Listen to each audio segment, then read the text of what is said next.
latest as of just a week. So they're going to go up. They're getting information, and they hope to make the discovery. Whatever it turns out to be, you'll know it. I can't tell you it's Noah's Ark. This is Randall Price, Dr. Price, and he went from San Marcos. Now he's a head of Judaic study at Liberty University now. And he is part of the team. Dr. Patton's part of the team. Dick Bright, you may have some of his books, Pilot, that's over there. A man by the name of John Bryant is doing the latest work on what's underneath there and new technology, and myself. Now, I can't physically be there. I wish I could. But I don't envision carrying 60 pounds at my age. Going up there, I'd be more, I think, a hindrance. I'm doing all this stuff from over here. Dr. John Melanson had a little problem in Turkey. When was that, John? Earlier this year. And he called me. and we had some help. These satellite phones are wonderful. You can just talk right at the top of Mount Ararat and when they run into problems, and we're trying to help them. Now, I want to share with something that I hope will really be an encouragement to you. I want you to come up and look at the different things that we have here, especially the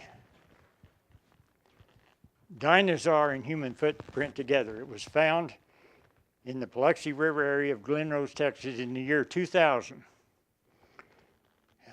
Two men found it in Cretaceous limestone. The Dinosaur National Park is right there. Notice, now this is a cast. I've handled the original, and Dr. Ball was kind enough to allow me to get one of them. It has the human footprint, and then the dinosaur footprints on top of it. So some of you are old enough to remember the cartoon strip Alley-Oop, where you had riding Dino. Absolutely true. Were dinosaurs on the ark? Quite likely they were. We have a site in Blanding, Utah, that has a pterodactyl painted on the side of this cliff. Now, it's hundreds of years old. Now, how did they know? They didn't have National Geographic or Smithsonian, or they had to see something. There's an island off the coast of New Guinea that you talk to the people, they're still alive and well. And I want to tell you something. It's going to be, we may do this. They've sent one expedition. They're still alive, flying pterodons. Guess what? We can bring them into the United States. No problem, because they went extinct 60 million years ago. There's nothing on the books that prevents us from bringing in the eggs or the live animals and having them. We can go on and on and on and on. But this is what I want to end with my formal stuff, and I'll open it up for questions. But let me get the pictures. They're, you know, a lot of people say that Mount Ararat is not the landing place of the Ark of Noah. They're putting it all over. I know one of your former members told me it was in Afghanistan.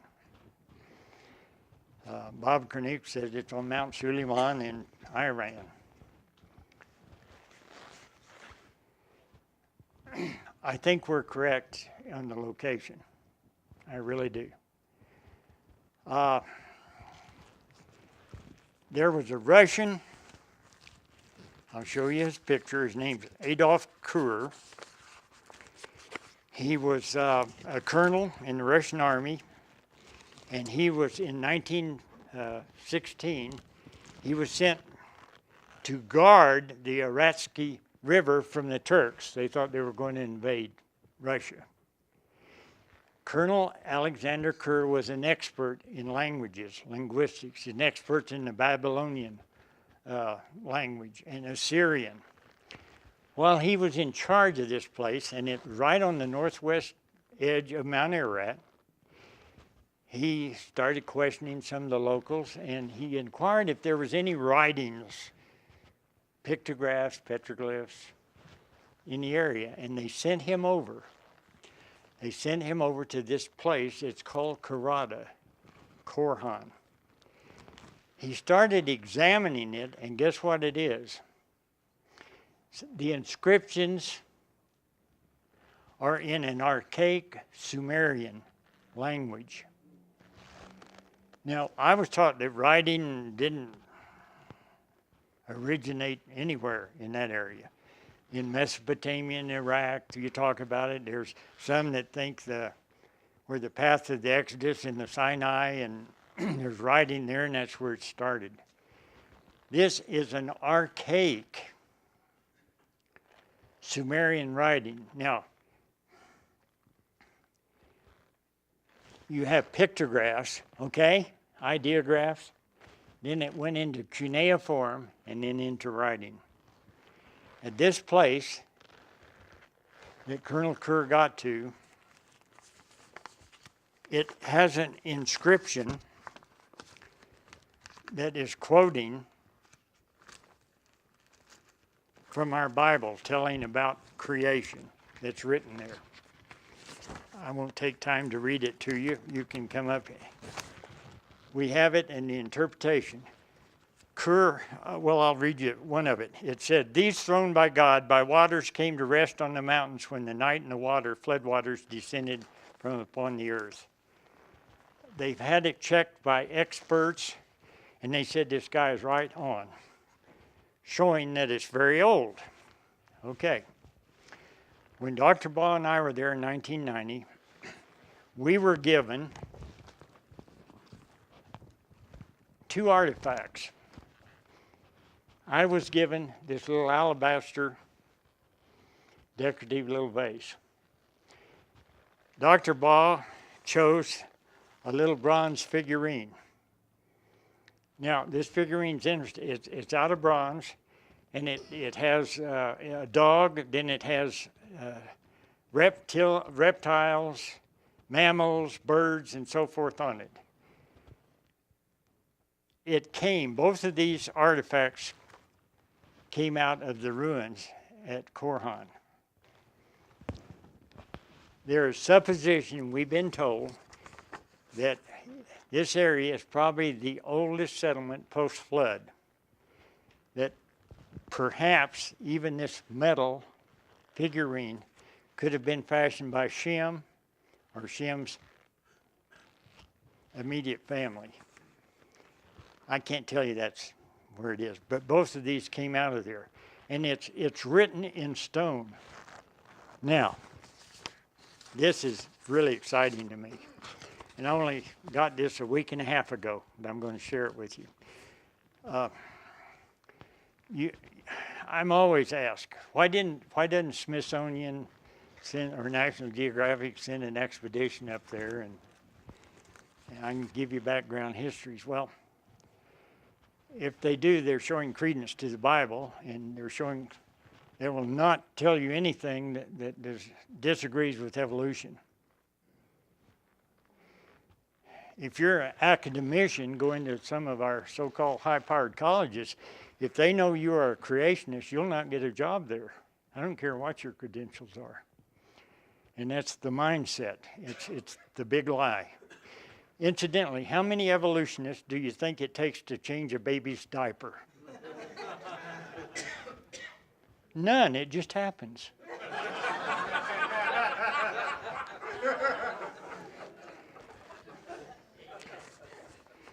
Now, this was published by National Geographic, not the magazine, but their research field notes, okay? You could get this. In autumn of 1994, I love it. The article is entitled Proto-Sumerian Inscriptions in the Ahura Gorge of Greater Ararat. Now, this is in archaic or Proto-Sumerian writing. This is what it says. to show, are we in the right spot on Mount Ararat? Okay. It was entitled Mount Ararat, Birthplace of Civilization. Because of the divine mystery, parentheses reveal of the savor, like incense, of the sacrifice accepted, the sacrifice of wild ox, ram, lamb, and possibly bird. There's the sacrificial covenant of the rainbow. Let man and woman go forth, procreate, and be fruitful, and have progeny. Now, if you look in Genesis 8th chapter, verses 20 and 21, it's really close. Now, this is what the article says. Irrespective of anyone's interpretation, the inscription indicates a fully developed Proto-Sumerian writing system found high in the inhospitable and nearly inaccessible Ahura Gorge of Greater Ararat. Furthermore, these ideograms appear more representational in that they are more stylized than the Proto-Sumerian found to the south and in Mesopotamia, which suggests that they are significantly older. Now, this is really important.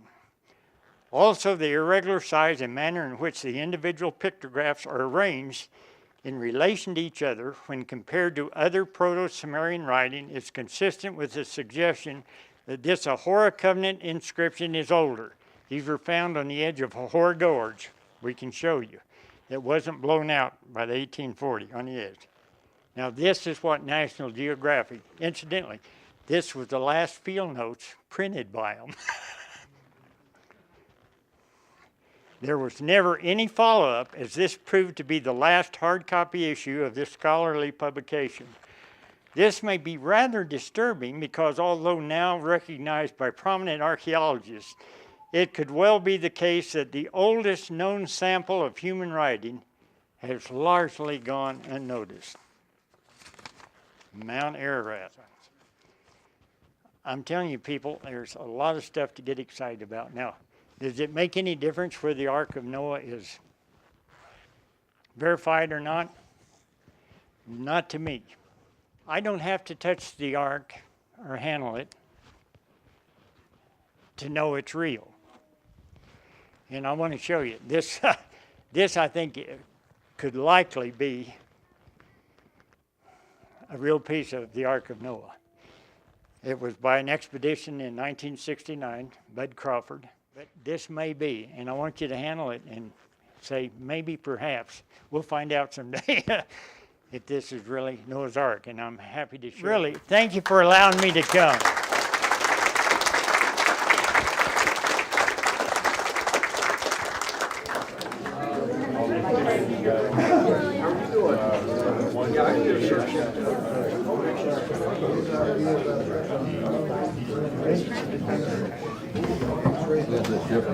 If you can get this picture of it. Did you touch it, Richie? Touch Noah's Ark? Did you? You don't think it is? You don't think it is? Really? Real dinosaur footprints over here.